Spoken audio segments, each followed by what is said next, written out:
ఎవడు ప్రశ్నిస్తే వాడిని ఇబ్బంది పెడతీవి, వాడిని దేశద్రోహి అంటివి. నువ్వు ఒక్కనే హిందుత్వం, నువ్వే హిందుత్వాన్ని పెట్టినా వాడుతుంది. గమనిస్తలేరా ప్రజలు? అంత ఎడ్డోళ్ళు అయిపోయారా? కాబట్టి ఇద్దరిని ఇప్పుడు కేసీఆర్ పని అయిపోయింది, లేవకుండా కొట్టిర్రు. నేను మళ్ళీ వస్తా అంటావు. ఏడొస్తావు? ఎక్కడి నుంచి వస్తావు? ఎవడోటేస్తాడు నీకు కదా? ఇక మోడీ అయితే నిన్ను కొట్టిర్రు. ఇక ఇప్పుడు మోడీ వంతుంది. మోడీని తంతరు పట్టుకొని ఇప్పుడు ఈ ఎమ్మెల్యే నాకు ఎంపీ చేయమంటారు. బీజేపీకి ఎన్ని ఓట్లు వచ్చినాయి? 2014లో ఒక్కడు గెలిచిండు రాజాసింగ్ అనేటోడు.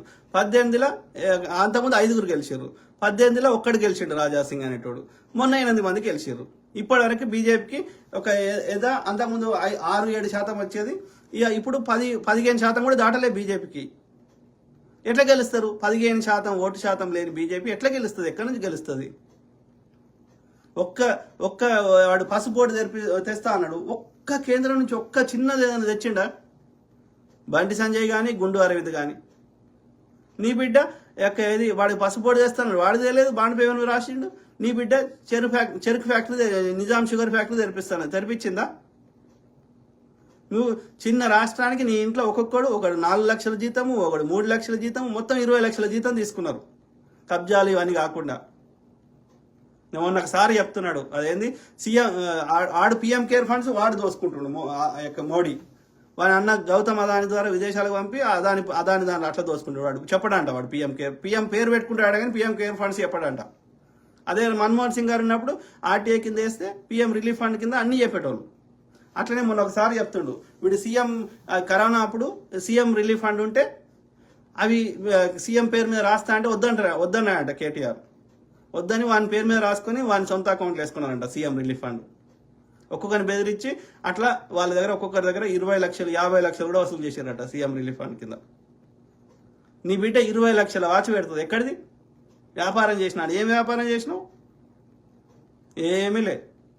బుర్జ్ ఖలీఫాలో నీ బిడ్డకి 6 కోట్ల వర్త్, ఏది 6 కోట్ల 60 కోట్ల వర్త్ది అపార్ట్మెంట్ వాడు ఫ్రీగా గిఫ్ట్ ఇస్తాడు మెగా కృష్ణారెడ్డి. నాకెందుకు ఇయ్యాడు 60 కోట్లది? ఎవరికి వచ్చినాయి ఎక్కువ ఫండ్స్? ఎవరికి వచ్చినాయి? ఈ యొక్క ఎలక్టోరల్ బాండ్స్ కింద ఫస్ట్ బీజేపీకి వచ్చినాయి, తర్వాత నీకు వచ్చినాయి, కేసీఆర్కి వచ్చినాయి. మెగా కృష్ణారెడ్డి ఎందుకు ఇచ్చిండు నీకు? ఎక్కడి నుంచి ఇచ్చిండు? అఫీషియల్గానే అంత ఇస్తే ఇంకా అన్అఫీషియల్గా ఎంత ఇచ్చింటాడు? మరి ఎందుకు కాళేశ్వరం మీద ఎందుకు సిబిఐ ఇన్వెస్టిగేషన్ చేస్తలేడు మోడీ? ఎందుకంటే వానికి రావాల్సిన వాటిలో వానికి ఇచ్చిండు కదా. నీకు అంత ఇస్తుండే వానికి నువ్వెంత పని అప్పచెప్పినావు? ఎంత పెద్ద కాంట్రాక్ట్లు ఇచ్చినావు? ఓపెన్ బిడ్డింగ్ సిస్టమ్ మాకు తెలియదా? ఏం బిడ్డింగ్ సిస్టమ్ నడుతుందో, ఎవరికి ఇస్తుర్రో, ఎట్లా ఇస్తుర్రో? చట్టాన్ని దొరకకుండా అది మోసం చేస్తే అది తెలివి అంటారా?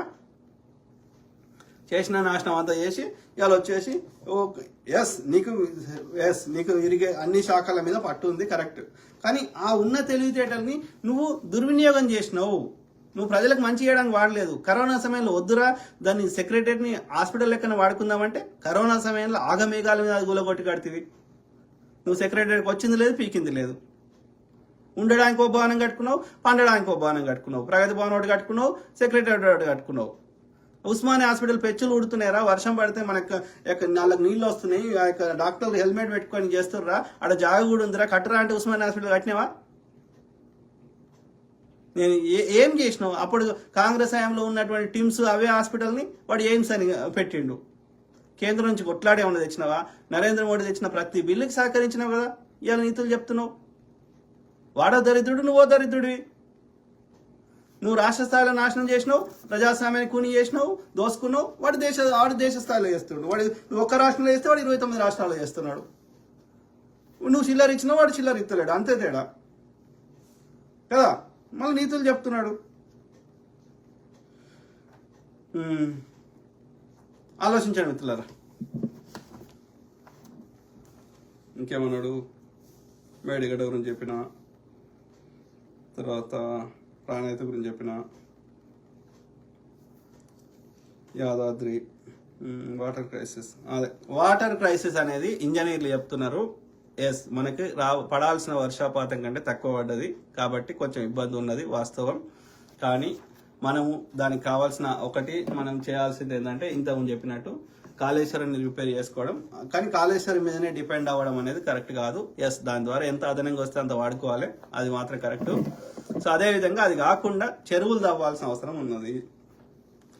అదేవిధంగా అడవులు కూడా పెంచాల్సిన అవసరం ఉంది. ఇవన్నీ చేద్దాం.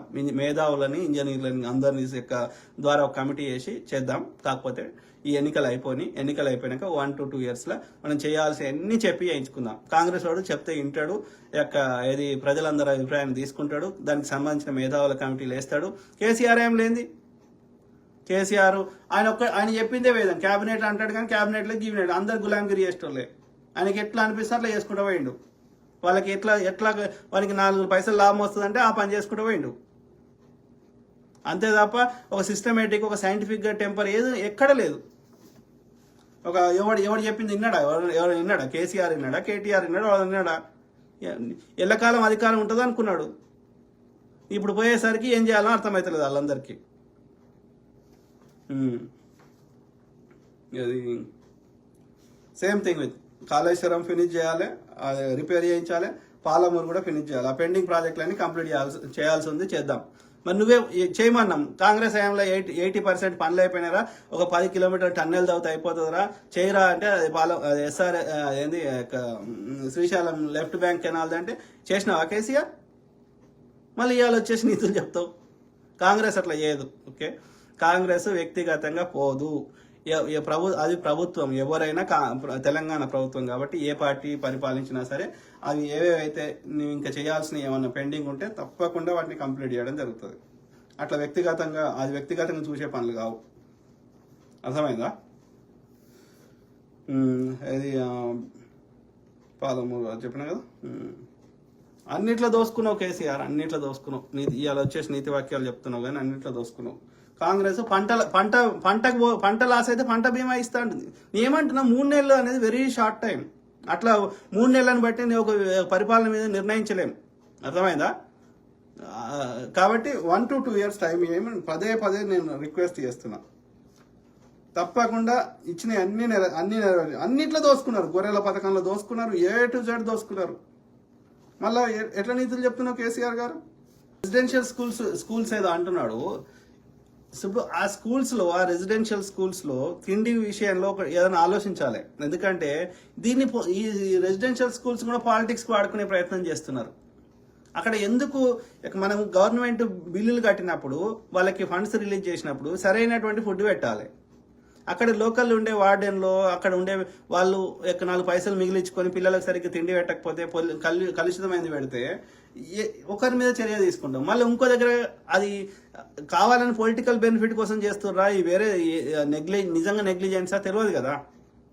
కాబట్టి దీనికి పర్మనెంట్ సొల్యూషన్ కావాలంటే వాళ్ళని ప్రైవేట్ క్యాంటీన్లని రెసిడెన్షియల్ స్కూల్లో అలో చేసి వీళ్ళకి మన క్యాంటీన్ల టోకెన్లు ఇచ్చడో లేకపోతే వాళ్ళకి నెలకు 500 1000 రూపాయలు ఎంతనో ఆ ఫుడ్ ఖర్చులు ఇచ్చేస్తే వాళ్ళకి నచ్చిన ఫుడ్ ఆ క్యాంటీన్లలో కొనుక్కొని తింటారు. అప్పుడు వాళ్ళు క్వాలిటీ మెయింటైన్ చేస్తారు. లేకపోతే ఈ వార్డెన్లు అది వాళ్ళు పైసలు మిగిలించుకొని ఆ విధంగా మనం గవర్నమెంట్ కట్టేది పైసలు కడతాం, కానీ వాళ్ళు మధ్యలో మిగిలించుకొని వాళ్ళకి సరైన తిండి పెట్టక వాళ్ళు ఫుడ్ పాయిజన్ చేస్తున్నారు. ఇప్పటికి ఎన్నిసార్లు అయింది? మరి చర్యలు తీసుకున్నా వాళ్ళకి శిక్షించినా కానీ అది ఇన్వెస్టిగేషన్లో దొరకరు. అది టెంపరీ, ప్రభుత్వానికి చెడ్డ పేరు వస్తుంది. దాని బదులు ప్రైవేట్ అని క్యాంటీన్ పెట్టేసి పబ్లిక్ ప్రైవేట్ పార్ట్నర్షిప్ టైప్ ఏదైనా పెట్టేసి మనమే ఆ తిండి ఖర్చులు ప్రైవేట్ అని మనం కట్టడా, రీయింబర్స్మెంట్ చేసుడా, లేకపోతే విద్యార్థులకే 500 1000 రూపాయలు ఇచ్చేసి మీకు నచ్చిన ఫుడ్ ఆ క్యాంటీన్లో కొనుక్కోమని అట్లా ఏమైనా చేసుడా, ఏదో ఆలోచించాలి. అర్థమైందా? అప్పుడు ఈ నాణ్యత ఉంటుంది. అర్థమైందా మిత్రులారా?